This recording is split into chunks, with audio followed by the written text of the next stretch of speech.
Welcome back to Be Fluent in Russian podcast. My name is Fedor, and today we have a special edition of our podcast. We have started this podcast with a story about Pushkin. Our very first episode is about Pushkin and his meeting with the emperor. Today, I've realized we haven't actually read any Pushkin poems. Why didn't we do that? It's a very a lost opportunity for me because Pushkin is one of the best authors, poets in Russia. I would say he is the best poet in Russia. I think that he is considered to be the best poet in Russia because his language is very simple, is very easy, yet it flows so well. His rhyme, meaning his rhyming of his syllables, we have multiple schematics. We have syllable not stressed, stressed, not stressed, stressed, not stressed, stressed. And the opposite, stressed, not stressed, stressed, not stressed. And that is the rhythmic or rhyme kind of schematic of the poem. We have other ones. We have not stressed, stressed, not stressed. Not stressed, stressed, not stressed, and multiple of those. Pushkin's work is always easy flowing, is always so easy to read with simple words, but yet it rhymes so well. I think it's a true genius of poetry, and probably even now, a lot of poets who exist now, they draw their inspiration from Pushkin. And so we will go back to the basics of Russian classics and literature and read it today. Of course, I go to the first reading right now. Just read the poem without slowing down, without breaking it down or anything like that. Then we'll go line by line, translating the words so we can understand what Pushkin said. And then I'll read it again. So hopefully, by the second read through, you'll understand it way better than the first time. And also, it's going to be attached below. You can read it yourself. And even actually, at the end of this podcast, I'll give you a task. I'll give you a task that will be very different from what we have been doing before and what you might have been doing before as well. So let's get into it. It's the first read through. This poem doesn't have a name. I believe it was taken from a letter that he was sending to someone, but it's called Я помню чудное мгновенье, because that's the very first line of this poem. Here it is. Я помню чудное мгновенье. Передо мной явилась ты, как мимолетное виденье, как гений чистой красоты. В томленьях грусти безнадежной, в тревогах шумной суеты. Звучал мне долго голос нежный, и снились милые черты. Шли годы. Бурь, порыв мятежный рассеял прежние мечты. И я забыл твой голос нежный, твои небесные черты. В глуши, во мраке заточения тянулись тихо дни мои без божества, без вдохновения, без слез, без жизни, без любви. And that is it. Short poem, not much of meaning to it, or I did this, I went there. Pushkin is simply expressing his feelings for someone with this poem. Let's read it line by line, translating it. Я помню чудное мгновенье. I remember a wonderful moment. Я помню here means I remember. Чудное means wonderful. Чудное is a word that is still used right now, but it's very rare. I would say it's a very kind of like beautiful language, or the language of the poets. Чудное, wonderful. Not used as much, but maybe because we tend to use a very simple language, and of course in poems you strive for a bit of expressive language, and so чудное is very expressive.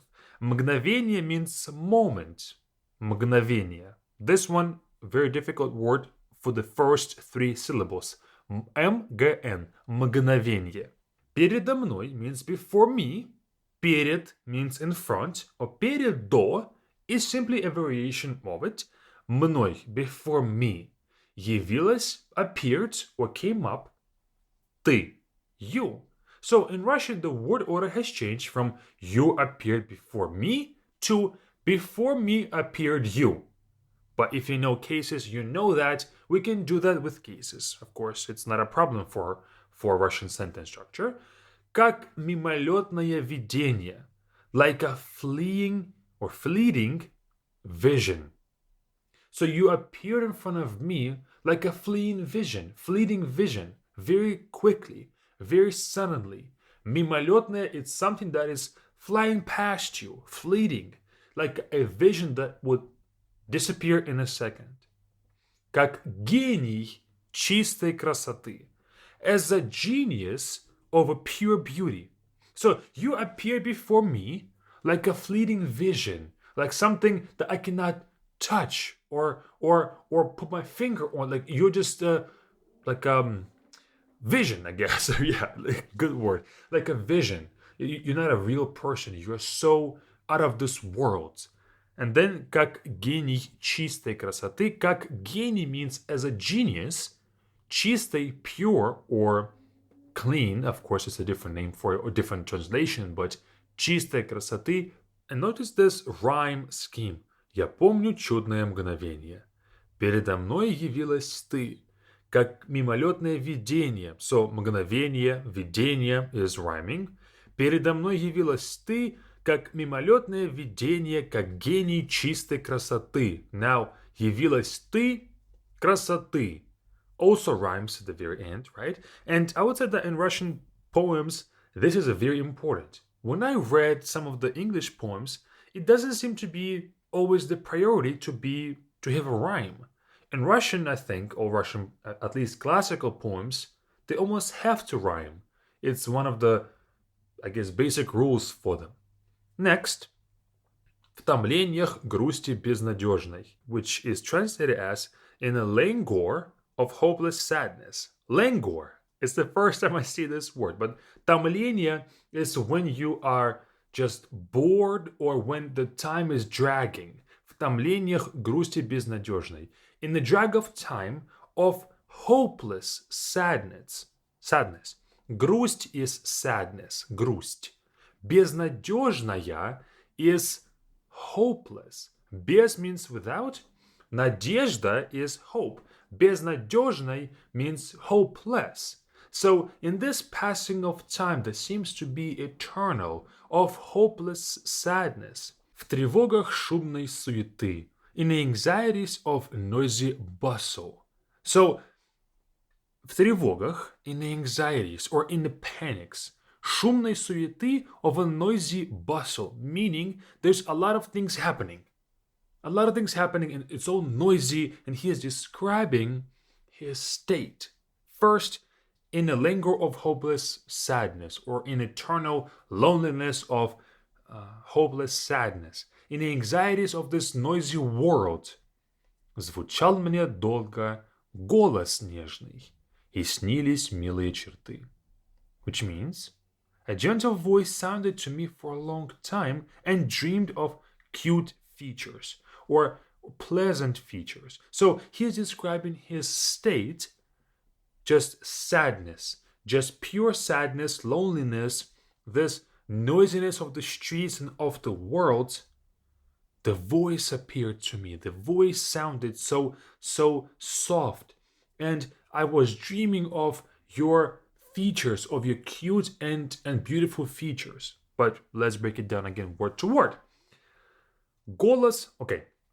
Звучал мне долго голос нежный.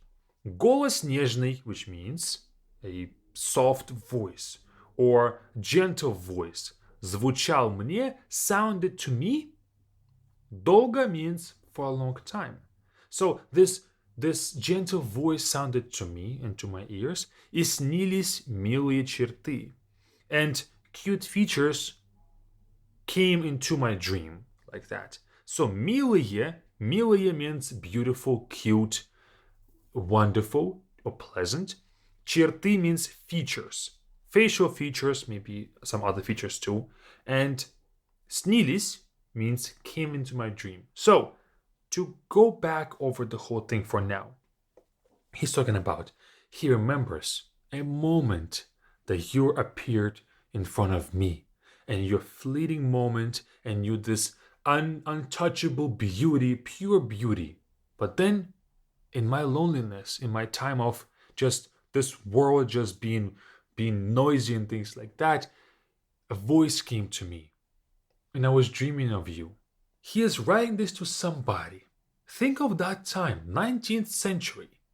He might have seen her somewhere at a party or a gathering, but then he wouldn't see her for a month, for 2 months. He fell in love with her, and he's talking about the fact that she comes to him in visions. But his world is so chaotic, her voice, her features, they make it a bit easier for him. And all of that is described in 8 lines for now, right? Just 8 lines. He's describing his feelings for her, how beautiful she is, and that his world is so chaotic, and she's making that world a bit more beautiful. Next. Шли годы. The years passed. Бурь, порыв, мятежный, рассеял прежние мечты. Storms are a rebellious gust that dispelled the old dreams. Not the old dreams when it comes to dreaming when you asleep, but мечты here is a dream of you are wishing for something. So the years have gone by, and бурь, порыв, мятежный, a rebellious gust of storms, just dispelled or make something disappear. Рассеял means disperse, made something disperse or go away. Прежние, previous. Мечты, dreams or wishes. So the years have passed, and the storm of this rebellious storm just removed all the previous dreams of Pushkin. И я забыл твой голос нежный, твои небесные черты. And I forgot your voice, your gentle voice, and your heavenly features. The years have gone by. I said months. I thought it was months. Years have gone by. And he forgot her features and her voice. So, и я забыл, and I forgot. Твой голос нежный, your voice gentle or your gentle voice. Твои небесные черты, your heavenly features. В глуши, во мраке заточения тянулись тихо дни мои. Okay, 2 lines. In the wilderness. Глушь в глуши means in the wilderness, but more in a faraway place. It doesn't have to be wild necessarily, but let's say if you know the history of Pushkin, he used to be sent to Siberia as a part of his punishment for writing things that the state didn't approve of. And yes, he was sentenced to just being sent away, not to jail, but just be away from the main cities, and he was sent to Siberia. Siberia used to be a place where a person would be sent to as a punishment to spend maybe a year, maybe some like 3 months there. I'm not sure exactly how long, but that used to be what Pushkin would really go for many times. He would be sentenced many times to go to Siberia and spend his time there. And so he is describing that. He was sent to Siberia where it's cold, especially in the winter, without as much of civilization and the society around him and people around him. Во мраке заточения, in the darkness of imprisonment, тянулись тихо мои дни. My days dragged on quietly. So he is gone far away in the darkness of imprisonment, even though he wasn't in the prison necessarily. He was still imprisoned, he was still sent away. Тянулись тихо мои дни. My days were dragging quietly.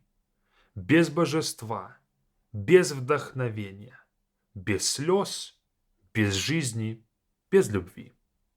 Without divinity or without God, without inspiration, without the muse, without tears, без слез, without tears, без жизни, without life, без любви, without love.